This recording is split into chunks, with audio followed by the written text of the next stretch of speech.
Hi friends, இப்போ பார்த்தீங்கன்னா நம்ம இந்த பாச்சலூர் மலையில் ஒரு ஜாலியாக ஒரு ட்ரிப்பு போனோம். அப்போ அங்கே ஒரு கள்ளி செடி பார்த்தேன். அந்த கள்ளி செடியில் சின்ன வயசில் சாப்பிட்டது அந்த கள்ளிப்பழம். அந்த கள்ளிப்பழம் ரொம்ப அந்த டார்க் நிறத்தில் ஒரு பிங்க் கலர், அந்த கத்திரிப்பூ கலர் அந்த மாதிரி கலந்த மாதிரி ஒரு கலர் இருக்கும்.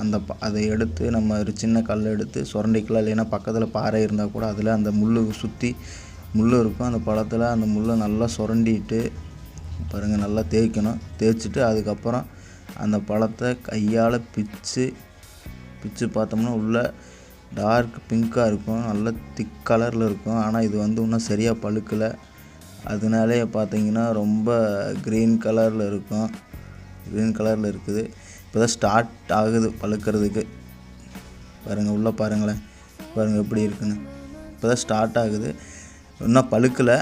வெளியில் இப்போ கலராக இருக்குது. ஆனால் அது நல்லா பழுத்தா நல்ல ஒரு டேஸ்ட்டாக இருக்கும். அது உள்ளே முள் இருக்கும். அந்த இதை நம்ம கையை உள்ளே விட்டு எடுத்து சாப்பிட்டோம்னா கையில் முள்ளேறிடும். அப்படி சாப்பிடக்கூடாது. அழுங்காமல் இது பண்ணோம்னா அந்த உருண்டையாக பழம் வெளியே வரும். அந்த பழத்தை அழுங்காமல் சாப்பிட்டு நம்ம அங்கிட்டு அந்த இதை வேஸ்ட்டை தூக்கி எறிஞ்சிட்டோம்னா போயிடும். கையில் முள் இருந்துச்சுன்னா அதுக்கு ஆப்போசிட்டில் இருந்தால் வருங்க. அந்த முள் பாருங்க, நல்லா பஞ்சு ஒரு மாதிரியே பஞ்சு மாதிரி ஒரு தூள் மாதிரி இருக்கும். அதை அப்படியே அழுங்காமல் அதை ஆப்போசிட்டில் தேய்ச்சி விட்டிங்கன்னா அந்த முள் அப்படியே போயிடும். அவ்வளோதான் ஃப்ரெண்ட்ஸ். நீங்களும் இந்த பழம் சாப்பிட்ருந்தீங்கன்னா ஒரு லைக் ஒன்று, ஒரு சப்ஸ்கிரைப் ஒன்று பண்ணிடுங்க. தேங்க்யூ ஃப்ரெண்ட்ஸ், பாய்.